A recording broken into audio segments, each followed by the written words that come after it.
Hey, well, good morning. Good morning, everyone. Like Joel said, my name is Niko. Yes, thank you for waving, people. My name is Niko. I'm the next Gen Pastor here at Bridgeway. And I'm getting to join you guys for week 3 of this series, What Makes Jesus Mad? And I think we all know, and to know something to be true, is that the whole idea of this series is that we can learn about somebody based on what makes them angry, what makes them mad. And we're going to be getting into that with Jesus and what we can learn from that. But I thought first maybe we could pause and kind of learn about each other a little bit, or maybe it's just going to be learning about me. Because what I want to share are some things that grind my gears. Some of the things that are kind of like maybe my own pet peeves, but I want this to be a group activity. For you guys joining online, you guys can post in the chat. For those of you guys who are here, like if I say one of these things and you're like, oh, for sure, that's something that grinds my gears, that's a pet peeve, throw your hand up, okay? Because I don't want to feel like I'm just crazy and all these things are driving me nuts and I'm the only one. All right, got it? We're all on the same page? Hands up if you got it. Okay, here we go. First one, open mouth chewing. Thank you. This makes me feel good. Okay. This is one that's special on my heart because specifically, I'm really working on my younger son to stop doing this because he'll say, Dad, I'm not doing that. I'm like, buddy, you are doing it. But I had a college roommate and buddy, I'm sorry, I'm not even gonna call you by your name, so shots not fired. But I had this thing where in our apartment, we had like the couch that came with the apartment and then also like some sort of couch that we found in a dumpster outside. And we kind of had them like, it was classic, it was college. So we put them like kind of at like a little corner. And then we had this weird chair that, to be honest, I don't even know what it was, like a really weird high top chair that kind of sat at the corner. And of course, we were all facing the TV. He had this thing that I probably should have just manned up and talked to him about it. I never talked to him about it. He would always sit in that chair and eat cereal. Every show we watched, every movie we watched, which in college was a lot, every time. Oh, so yeah, sorry, that one is strong for me. All right, next one, put your hands up if you're feeling this, voicemail. I'm sorry if you sent me a voicemail. Can I just say, can we just agree to just stop with the whole voicemail thing? Like, if you call someone and they don't answer, just send them a text like, hey, call me back. Or do something else besides leaving me like a 3-minute long thing I got to listen to and then call you back. I don't know. I had one of my good friends, he used to drive me nuts with this because if he'd call me, he would, number one, leave a really long voicemail for exactly what he was going to tell me. And then at the very end of the voicemail, he would put a password. So when I called him back, if I didn't start the conversation with the password, he would literally just hang up on me instantly because he knew I would have to listen to the voicemail. Drove me insane. Yeah, that's me. Hopefully someone else is with me on voicemail. All right. Number 3, if I hand you my phone and I'm showing you a picture, that means you have rights to just look at that picture. You don't have the rights to just sit there and keep swiping and see the rest of my life and everything else going on. Yes, somebody else? Am I just me? All right, thank you. We're all there. If there's someone next to you that does that, feel free. This is the time to nudge them and maybe they'll stop because you're finally calling them out. Number 4, this is a big one for me, daylight savings. Am I the only one? Does anybody else remember when Indiana just chose to not do daylight savings? Can we go back to those days? Like, for real. Like, I don't know. I kind of thought it was cool that Indiana was like, hey, not going to do that. Everyone else is doing it. We're going to choose to opt out. I want to opt out. I don't like having a Sunday every year that I'm like, this is way too early for me to be getting up because I just lost an hour of sleep. All right, last one, and hopefully you guys are with me, standing too close to somebody in line. Right? Like, yes, hands up, please. Somebody, like even before COVID, I don't want to feel your breath on my neck. Not to mention it instantly, I don't know about you guys, I instantly go into, they're trying to steal my wallet. I don't know why. I have 0 cash in my wallet, but sure, maybe I should be panicked about losing my license. That would be an annoying day to have to find that back. So yeah, all those things are things that grind my gears. And so this week, what we want to do is we want to jump into and kind of continue looking at what we've been looking at through this whole series of what made Jesus mad. And the topic that we're talking about this week specifically, I'm hoping and I think will kind of push you this week. Because we are going to kind of be looking at like what made Jesus mad when it came to judging others. Because I think we can all start on the same page here, no matter where you're at with this subject, is that we can all agree that there are few things worse than feeling judged, right? Like that is like one of the worst feelings that we can have as humans. Like whether it is like maybe you made a mistake and like you messed up, whether your work, house, family, whatever it is, if you made a mistake and then now people are judging you for that mistake, like that feels horrible, right? We hate that. Especially if you're like, I didn't even mean to do it in the first place, but it accidentally kind of happened. And, or sometimes it's just like something about you that somebody else doesn't like. And it's not even like a mistake that you made. It is just something about you that somehow makes someone else like just kind of judge you. Specifically, as if you know me in real life, I have a loud voice. I can't even tell you the amount of times that I have been in like a restaurant and just laughing. And like I can hear other tables making fun of my laugh because it's probably a little annoying, let's be honest. It is annoying. If you're like having a romantic day, you don't want to hear this guy hee-hawing over in the corner. But all I can say is I can't even tell you the amount of times I have felt judged by other people just for having a loud voice. I'm sorry, I can't help it. But yeah, we all have those things, right? We all know that it feels horrible when we get judged, right? But on the other side of the coin is that despite knowing how much we hate getting judged, man, we love judging other people, don't we? Like it's like the flip side of that coin. And maybe it's because of something that you've seen them do, and you're like, oh no, I am perfectly within my rights. It is in the law. I can judge them because this is what they did. It drove me nuts. They've been doing it for years. They park in the whatever. I don't know how you want to describe it, but all it is, you have seen it. And you were like, no, this person deserves to be judged. That's not normal behavior. Or maybe for some of us, it's not even something that we've even met this person. Maybe it's just something you've heard that they did. Or maybe it's like someone else telling you a story and you don't even really know this person. Maybe you know this person, maybe not. But you have judged them just based on the stories that you heard. And like, that person is the literal worst. I cannot believe them. Or maybe sometimes, and I don't know why we do this to ourselves, it's social media.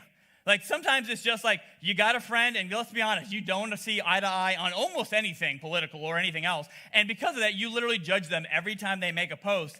Can I just let you know, this is just free. This is not even part of the message. You can just unfollow those people. I got a lot of people that I love in real life that I just don't follow because it just makes me not like them as much. So all that to say is, yeah, maybe it's social media or there's something about judging other people, right? And it kind of makes us feel a little bit better about ourselves. All of a sudden, we kind of get like that little hit of feeling a little bit more superior than that person or kind of feeling a little bit more righteous than that person. And so this morning, what I want to do as we're talking about this topic is I want to look at one of the eyewitness accounts of Jesus' life. It's written by this guy named John. He actually knew Jesus personally. He was one of his close friends. And John lived longer than any of Jesus' disciples. And so when he was old, kind of getting near his deathbed, he's like, all right, I better write down everything that I can about the life of Jesus so we can share it moving on from here. And he might have been actually the very last person who actually met Jesus and hung out with him to be able to write about his life. And this is what it says. It comes out of the book of John, chapter 8. It says, and Jesus went to the Mount of Olives. Early in the morning, he returned to the temple. All of the people gathered around him, and he sat down and taught them. The legal experts and the Pharisees brought a woman caught in adultery. Placing her in the center of the group, they said to Jesus, "Teacher, this woman was caught in the act of committing adultery. In the law, Moses commanded us to stone women like this. What do you say?" And they said this to him to test him, because they wanted a reason to bring an accusation against him. Now, I really want for us in this moment to kind of because when you hear this story, some of you are probably already checking out. You're like, oh, I've heard this before. This is Jesus' greatest hits. I know this story. Let's just pause. Let's just pause, because I think sometimes when you hear these stories so often, even as a little kid, you can kind of almost become numb to what is actually happening here. So feel this moment. Let me kind of word picture it for you. So in case you missed it, Jesus is teaching in basically what would have been their church at the time, when all of a sudden these Pharisees catch this woman and bring her to him. Think about the awkwardness of that moment, right? That would be the same as if right now, literally in this moment, as I'm teaching you, someone came busting in this door, a whole group of men carrying this woman, because she obviously wasn't just walking along with them. She's literally fighting, and they're dragging her in here. They literally came and brought her to the stage. She's wrapped in a blanket. Everyone, we would literally be shocked, right? Like half of you wouldn't be like, what is going on? Half of you would never come back here again. Like, man, Bridgeway literally is full of sinners. Like those guys are the worst. Like it would, and you like all week long, you'd be like, you know what happened at my church this week? Like literally, like it would be like crazy, right? And that's what's happening in this story. Jesus is literally in the middle of teaching. They bring this woman wrapped up to him. And as a side note, I just want to get this off my chest. This passage always drives me nuts because the Pharisees set up this big trap to catch this woman so they can test Jesus, but they only bring the woman, right? Like, why is it, like, it takes two to tango, right? Like, why isn't there the man who's here owning up to what he did? Like, why didn't they bring him too?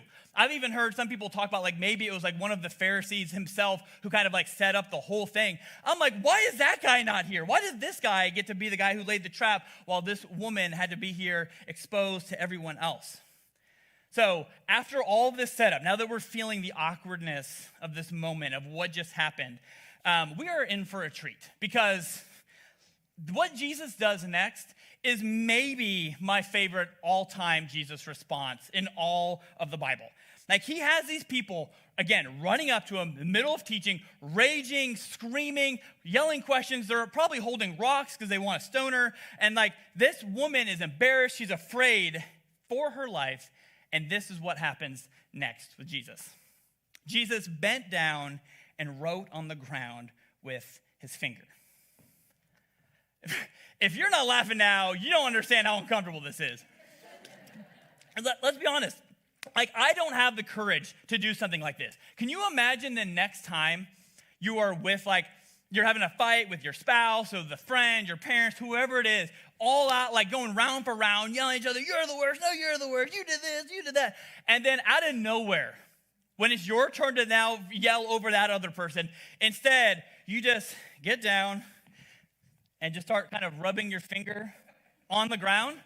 Right? Like that is completely awkward and like you would be furious if someone did that to you. It's absurd, right? That no one responds that way. But that's what Jesus does. He instantly just kind of bends down, starts stooping in the ground and drawing in the dirt. And if you're like me, my first question is always, what was Jesus writing, right? Like I want to know what he was writing. And unfortunately, the text doesn't tell us. But through church history, through like different historians, we've had kind of like three main groups of thought of what Jesus was doing in this moment, kind of doodling. The first one is doodling. Some people think like he was literally just kind of just making like shapes and clouds. Like, I don't know about you guys, if someone gives me a piece of paper and tells me to draw a picture, the first thing I do is I draw a sun in the corner with like a little sunglasses. So like maybe that's what Jesus is doing. He literally just making sun with the sunglasses, nothing connected to anything else they're doing. Some people think that maybe what was really happening is Jesus was in the ground there, kind of writing the name of each of the Pharisees who had kind of just showed up, and then next to it putting like the sins or the different things that they had failed in, and like writing that out to every single one of them. So they're just literally just kind of face to face with the ways that they've messed up in their own life.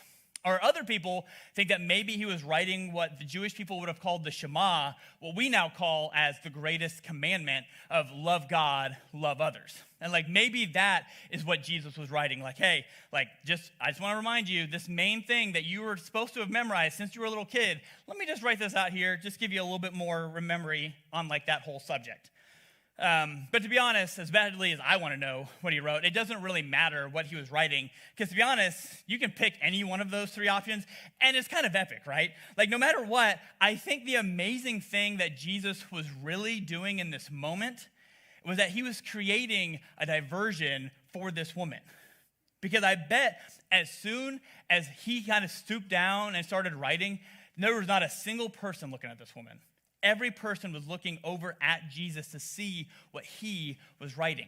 He took the focus off of her and brought it onto himself. Even in that moment, Jesus was giving her some grace. Even if it was just a little bit in that moment, he was giving her grace to kind of take the attention off of her. And you might be thinking like, why? What exactly are the Pharisees trying to trap Jesus in right in this moment, right? So the trap is basically, hey, Jesus, you either got to stone this woman and kind of, cause her death right here in front of everyone and follow the laws, or You can choose probably what we'd all agree with, maybe a more humane way to handle it, and breaking the laws and saying, you know what, I'm going to give this girl grace and freedom. And, most people would say like he would obviously kind of be undermining God in this situation, which I think all of us would agree. We don't like it when people pretend like they're God. Jesus is the one that is actually God, so he can totally do this. So that would be a problem for anybody else. But the story continues. This is what it says. They continued to question him. So he stood up and replied, "Whoever hasn't sinned should throw the first stone." Bending down again, he wrote on the ground. I love that. Because I can literally picture Jesus in my mind, like he's like sitting there, he's just drawing, he finally stands up, he says this to him, and he just stoops right back down, like he has no time for these fools coming in at him like this. And I kind of wanted to pause on this verse, specifically because it says this word sin, when it's talking about sin. And I think it's, for me at least, really important for us to kind of just talk real quick, like what sin actually is. Because I think for a lot of people outside of church, unless you're hanging out with other people than I am, no one talks about the word sin. Like it's only used in like a church context, right? Whether you're at a church or whether maybe you're hanging out with your friends who happen to also be Jesus followers. Besides that, nobody really talks about what sin is. And so sin actually comes from two words, both the Greek and Hebrew words that both mean miss the mark. Originally, sin was actually used as an archery term, like when someone was shooting a bow or an arrow. I guess you're not shooting the bow. You're pulling back the bow. You're shooting the arrow at the target. When you miss the target, that is what sin was. That's the amount that is different. That is sin. And so in this moment, instead of talking about archery, Jesus is talking about God's perfection, saying that to miss the mark that God had called us to in the way that we love him, or maybe missing the mark in the way that we're called to love others in like relationships. Like that is what sin meant, to miss that mark of what we should have done. So here we go. We're going to continue in the story. Those who heard him went away, one by one, beginning with the elders. Finally, only Jesus and the woman were left in the middle of the crowd. And I love this moment because I love just picturing like Jesus is stooped down with this woman, kind of consoling her, maybe talking to her. And then like one by one, these Pharisees kind of like awkward robot out of the situation because they're like, well, guess this one failed. Or like they're kind of like the Homer Simpson meme where he's like going into the bushes and like fading away. Like that's 100% what they're doing, right? They're all kind of like, well, that didn't work, and just kind of walking away. They're just one by one go away. And what I love even more about this moment is that the Pharisees kind of set up like this whole trap, right? Like they had this game that they had set up for Jesus and thinking like, hey, we're going to play this exactly right. He's going to lose this game. It's going to embarrass him. This whole crowd of people are going to be mad about his choice. He's going to break the law or not break the law. Whatever it is, he's going to lose. But then Jesus and his love instead changes the game completely. And then these Pharisees basically just quit the game that they then created. They just kind of quit everything they were having because like, I don't know what to do. This guy's too good. So all of a sudden, their gaze was on Jesus instead of this woman, and it changed everything for them, right? Because all of a sudden, they couldn't just look at what she had done. Instead, when they were looking at Jesus, they're like, oh, maybe I had made a few more mistakes than I'm really ready and proud of to admit right now. And I think another interesting thing about this story, and I was kind of always curious about this as I was growing up, if I would ever read the Bible and came across this story, because whether you read it digitally or in a paper book, there's always a little footnote right next to this passage. And if you click through or if you just look at the bottom of the page, it says the earliest manuscripts do not include this passage. It's basically almost exactly this story, saying that the earliest manuscripts of the Bible don't include this passage. And just to kind of give us like a real quick Bible 101, basically how we got the Bible was written in all kinds of different parchments and texts, and like some of it were letters and like history books, all kinds of things written in different languages a long, long time ago. And we don't have, unfortunately, the perfect copies of the originals anymore. And it was at a different time when like basically when they were translating or trying to make a copy, it would be a monk sitting there word for word copying that other copy, right? And so they're kind of making copies of copies and like, making this big translation of the Bible. So sometimes, because human error, there can sometimes be like minor variations in the Bible's source material. I can assure you, if you're panicked right now, there's no huge theological implications on this. It's not like one group said like, oh, hey, Jesus died for your sins, and the other said, no, Jesus really loved to surf. Like, that's not at all what we're saying here. Those are not the kind of things. Most of the time, it's really small things. Like, it's like the word the is like in the wrong spot, or they're like, I don't know if it's the or of, it's one of these two words. Or like a lot of the times it's like just misspellings of like common cities that would have been around or people's names. So it's like things that really don't matter a whole lot. But what is interesting about this story is that in the kind of original source material that we have, there is one that has this specific story written out in it, and 6 others that don't include the story. But specifically, 2 of those 6 have like this blank space for where the story should be. As in, like, they knew this was the story that was supposed to go here, but they didn't include it. And so if you're a biblical scholar, outside of just looking at the original text, the next thing that they do to kind of try to figure out like what exactly should be here or should not be here is that they go then to like the church history. And so there's this guy called St. Augustine. So he is one of our biggest church fathers way back in the day. He kind of influenced a lot of the way that we read the Bible, the way that we understand the Bible. I love him so much, I literally named my oldest son after this guy. But he was quoted from saying, as talking about this subject, talking about this passage that was kind of out of some of the original kind of manuscripts that we're looking at, he said that it was removed from the text to avoid scandal, which would kind of explain like the blank spaces in those manuscripts, right? Like, according to Augustine, some of the early church didn't like this story because it made Jesus look a little too complacent about sin. It looked like Jesus had maybe a little bit too much grace than they were really comfortable with. And I love that part of it. I love that the early church thought that it made Jesus look like he had too much grace. So they were kind of nervous to even look into it because they were thought like people were just going to do whatever they wanted and, would be like, well, I guess I got to experience the grace of Jesus. Like, they were kind of nervous about that. So right now, I'm just going to throw this out there. If you're maybe in a situation with somebody and you're trying to decide, like, I've given this person a lot of grace and, like, it feels like there's not a lot of reciprocation here happening, there's not a lot of feedback, maybe for you, you need to continue to give that person some more grace and be more like Jesus in the way that you're handling that, because Jesus gave so much grace that people literally wanted to take it out of the Bible in the way that we read it now. But I know when we hear a story like the woman caught in adultery, it is so easy to say, well, that was them. I would never do that. That is stupid. Or like, hey, you know what? This is just one of those old Bible stories that like, all right, I guess it's like a fun, weird story. I don't really get it. But like, it doesn't really tell us anything about people now, right? But I think if we're honest with ourselves, if we really want to be honest when we read this story, that we still do this all the time, even today. And that you might not drag people out of bed and point out their sins in front of a giant crowd, which would be really weird, right? Let's just be glad that doesn't happen anymore. But we love to compare ourselves to others. It's almost like that drug that we need that hit of because we want to feel better about our own lives. And I think that if we're really honest with ourselves, that we can be a lot more like the Pharisees than we really want to admit when we pick up our rocks of judgment for other people. So what I want us to do real quick, if you haven't already noticed, underneath your chair, there is a rock. Grab that rock and hold on to that rock. And if you're online, if you're watching through Facebook, either you got like probably 20 seconds, go run and grab a rock from your front yard, or like pick up a pillow, hold something next to you. I want you guys to be able to join in too. So yeah, so everyone's picking up the rock. Hold on to that tight in your hands. Kind of get a feel for it. Don't be doing like a loosey-goosey pass and forth. Just hold on to it. Like kind of like feel it in your hands.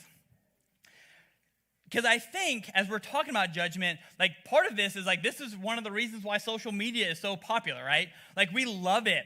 And we might not admit it out loud, but we love it when somebody airs out their dirty laundry, right? Or like they say something that we know is wrong. Or like that guy is an idiot. Like just straight up, that person is dumb. He is not smart. Because they believe this thing differently than you do about like maybe politically or whatever else. And we instantly then feel better about how smart we are, right? Or like whatever's going on in our life because we're looking at this horrible person that we're like in our mind like, I can't believe they would do that. They're posting that. Or even outside of our digital lives, we do this all the time, right? Like we love to compare ourselves to our coworkers, our family members, our kids, our friends, our neighbors. Like when you think about it, it's almost kind of a little sick and twisted when you think about all the different people that we are constantly comparing ourselves with.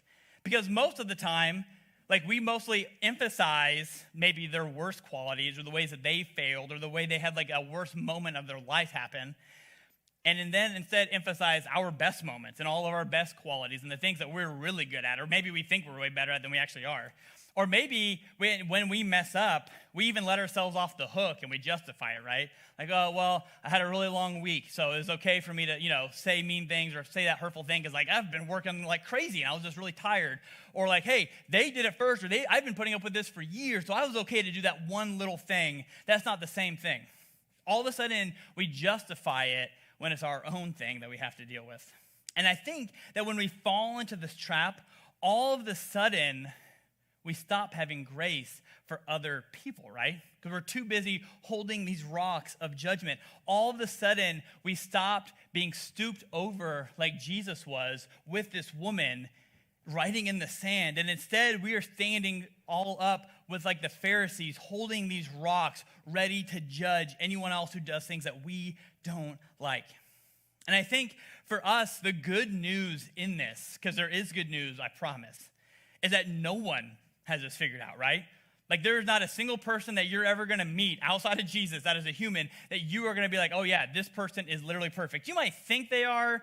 Like we even have like ideas of like Mother Teresa and like people who are like all-stars and you're like, oh yeah, that person's perfect. No. Nobody is perfect. Nobody has this figured out, which means every one of us has a lot of learning to do.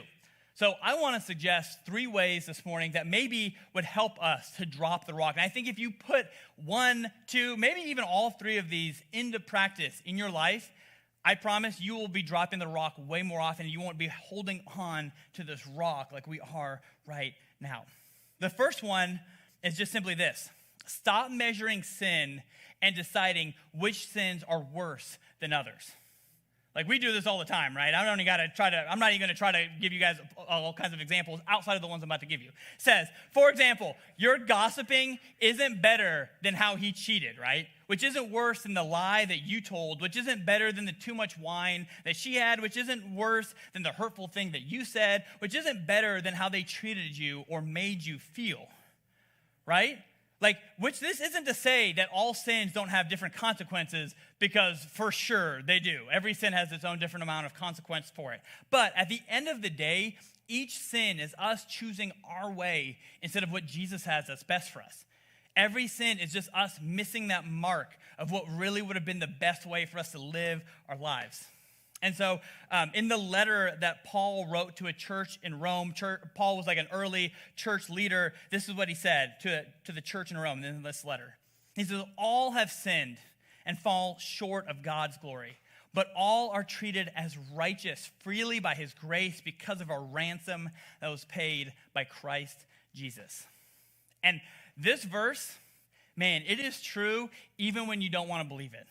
This verse is true even when somebody else has hurt you and you're still thinking about that every single day, maybe for years. That verse is still true. And we want to be justified by holding whatever that person did against them and holding up our rocks of judgment towards them. So sometimes it's just making sure we understand all the different sins and trying to not level them all out. The second one is see the story. See the story. Stop measuring sin, see the story. And I think this one is really powerful because I don't know about you guys, I am really good at making up stories about other people based on one action that they did. Am I the only one here? All of a sudden I become J.K. Rowling writing stories about people's lives about one thing that they did just because they left a water bottle on a table. And now I'm like, oh, clearly they have a lot of issues from their parents and things like that. No. I think what we can do is give people some grace. Like that guy who parties all weekend, he has a story. Or that person who maybe parents so much differently than you do, and you're like, I'm kind of not sure I really agree with the way that they're parenting. Guess what? They have a story. Like the people around you don't just magically appear, right? They all have a backstory. And that story affects why they act the way that they do. And here's what's true, and you can't convince me otherwise, is that you have no idea what their story is, even if you think you do. So, let's give people a break, right? I can't even begin to tell you the amount of times I have judged somebody for something, whether it's maybe more of a acquaintance or a really close friend. And I would feel I basically know everything about this person. And I judge them for doing something. And then after I talk to them, all of a sudden it started to make sense, right? It doesn't mean that it's okay all of a sudden. They're still doing things that are maybe worthy of fixing and need to be stopped. But all of a sudden, I stop coming out of a place of anger, and I switch and start coming out of it at a place of understanding and love. It completely changes the dynamic with that person. Or this last thing that I think we can do to start beginning to drop the rock is just focus on Jesus, right? Spend less time thinking about other people's issues and more time focusing and thinking about Jesus. And I think when we do that, we will instantly start having more baby steps in the right direction, becoming more like Jesus. It's driver's ed 101, right? You drive towards whatever you're looking at. You can't look at the big road signs because then you're going to go driving right towards the road signs. No, you look at where you want to be. Because here's the thing, and we all need to hear this. I'm going to say it twice just so we all soak it in. But you cannot change people by judging them, right? We can't change people by judging them. And I'm not saying that twice, but I think all you guys need to hear it that bad, but I also need to hear it that bad in my heart, right? Because seriously, no one ever has had a change of heart because someone started talking trash about them and their issues.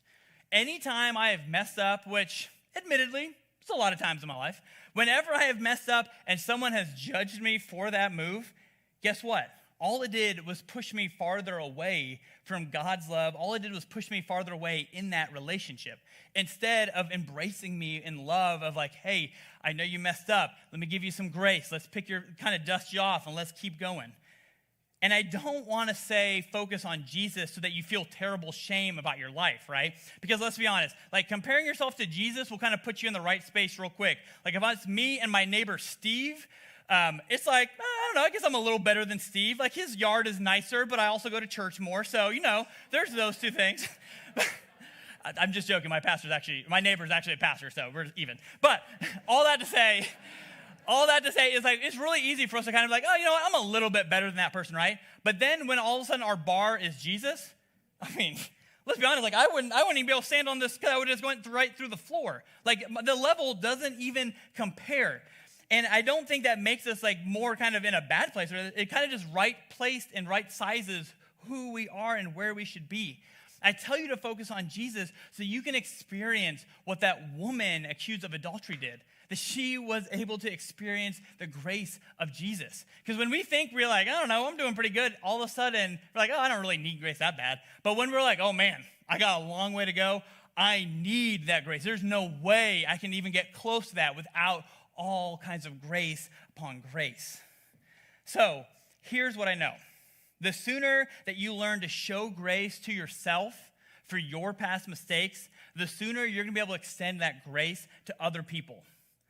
And the sooner that you are going to be able to share that with more and more people. Those of us who are hardest on ourselves are the same people who are hardest on others. So in learning to give grace to others, man, we're also learning to give grace to ourselves as well. And so, everyone's still holding their rock? Yes. So this is what I want to do. I want to ask you this question of, who have you been judging? Or who have you been holding judgment against? Maybe someone that you're holding a grudge about. Maybe, let's be honest, some of you have already had that person in your head for the last 30 minutes, so you already got them down. But maybe for some of you, maybe it's someone who did something hurtful to you. And let's be honest, it hurts. You still think about it a lot. They deserve probably a little bit of judgment, right? You're feeling pretty righteous about that. Or maybe it is someone that has hurt someone close to you. Maybe it's that's the person that you've been holding on to. Or maybe it's you don't even know this person. Maybe it's things you've heard they've done or seen them do, and you've been holding on to this rock of judgment against them. Or maybe for some of you guys, it's like, well, it's not like really like a person. It's more like a whole group of people. Like everyone on that side of the political spectrum, they're a bunch of idiots. Or everyone on that side, they're a bunch of dummies. So whatever it is, it's like we can hold on to these rocks of judgment, right? And I think when we hear the story, it's easy to read it as, oh, it's because that woman got away with this sin, right? But what they missed in the early church and what we're missed and when we read this now is that the woman didn't get away with it. Like Jesus died on the cross for that woman who was caught in adultery.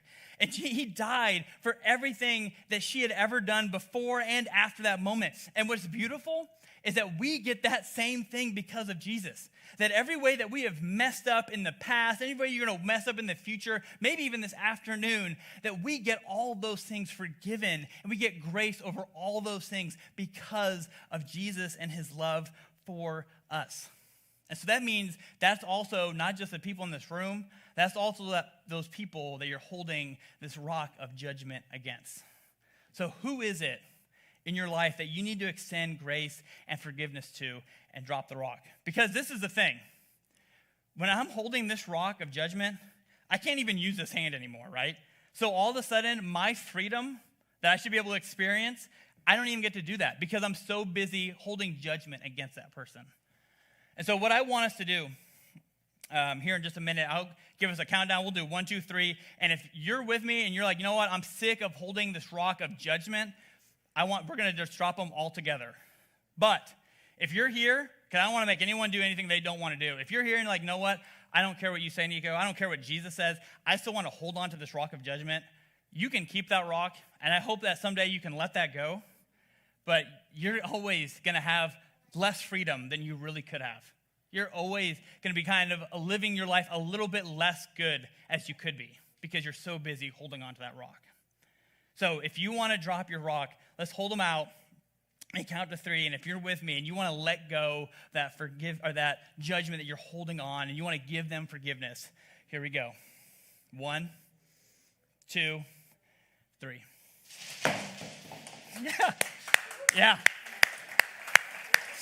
Yeah.